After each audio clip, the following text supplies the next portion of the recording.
大雨過後，烏雲散去，一道彩虹高高地懸掛在天上，好像一條七色的彩帶裝飾着藍天。一個孩子見到了，大聲說：多美麗的彩虹啊！街上的行人都停下腳步，抬頭欣賞。彩虹躺在天空中，聽到人們讚美的話，禁不住心花怒放。洋洋得意的彩虹希望太陽也讚美他，於是驕傲地對太陽說：聽到了嗎？人人都在讚美我呢。可是太陽不回應，彩虹接着說：看，我身上有紅橙黃綠青藍紫，色彩多豐富。太陽還是不說話，彩虹急了，不悅地問：我是天上最漂亮的，誰比得上？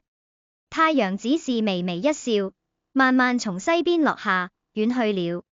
這時候彩虹也跟着消失了。